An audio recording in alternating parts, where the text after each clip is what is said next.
I come from an India where we worship women during the day and gang rape them at night. I come from an India where we claim to be divided over Bollywood on Twitter and yet are united by Bollywood in the darkness of a theatre. क्या आपको भी ऐसा लगता है कि कोलकाता की घटना के बाद इंडिया में रेप केसेस बढ़े हैं, क्योंकि हर तरफ से वैसी ही न्यूज़ आ रही हैं? लेकिन ऐसा नहीं है कि ये केसेस अभी बढ़े हैं। इंडिया में ऑन एन एवरेज हर रोज़ 90 रेप केसेस होते हैं, मतलब हर 16 मिनट में एक रेप केस। ऐसे केसेस 2012 के बाद बढ़े हैं। महिलाओं के खिलाफ हो रहे क्राइम्स में राजस्थान, मध्य प्रदेश, उत्तर प्रदेश, वेस्ट बंगाल और महाराष्ट्र सबसे आगे चल रहे हैं। वही नागालैंड, तमिलनाडु और बिहार, इन राज्यों में ये केसेस लोवेस्ट है। लेकिन यहाँ बात उन केसेस की है जो रजिस्टर किए गए हैं। अगर केस हुआ और रजिस्टर ही नहीं किया तो काउंट भी नहीं होगा।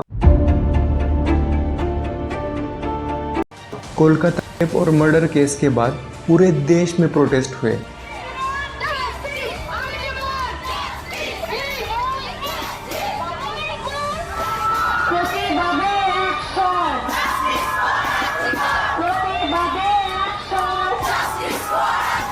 लेकिन कोलकाता में उन प्रोटेस्ट पर कुछ अननोन लोगों ने हमला कर दिया और उसके बाद इन प्रोटेस्ट में ममता बनर्जी भी शामिल हुई।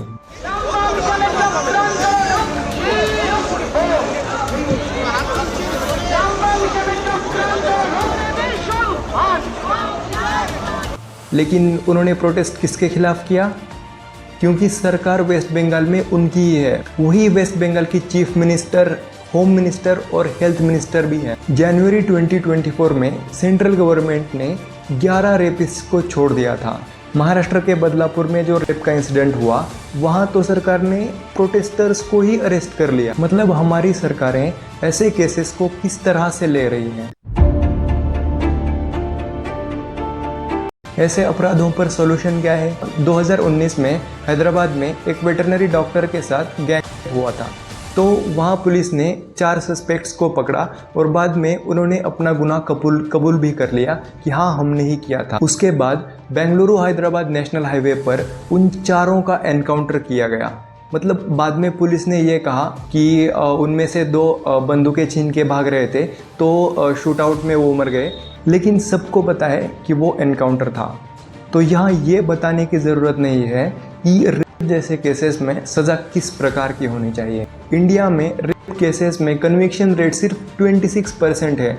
मतलब अगर कहीं 100 रेप केसेस होते हैं तो उनमें से सिर्फ 26 केसेस के आरोपियों को ही सज़ा होती है। बाकी के 74% जो मामले हैं वहाँ के दोषी बच जाते हैं।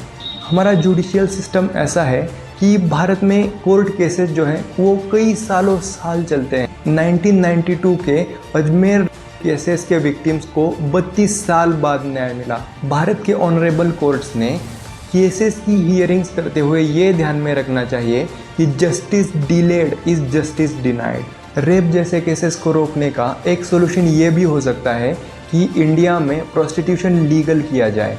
ह्यूमन राइट्स और लॉज का उल्लंघन ना करते हुए प्लान्ड तरीके से कुछ नए रेड लाइट एरियाज बनाए जाएं। कोलकाता के रेप और मर्डर की घटना के ऊपर वहां के सोनागाची रेड लाइट एरिया के एक वर्कर ने ये कहा। तो मैं यही बात बोलना चाहती हूँ कि हम लोग यहाँ पे दुर्बार जो काम कर रहे हैं वो हम लोग सेक्स वर्कर्स को लेके काम कर रहे हैं। हम लोग रेप को कैसे रोक सकते हैं? हम लोग तो यहाँ इतना बड़ा एक रेड लाइट एरिया है, आप लोग यहाँ आइए ना।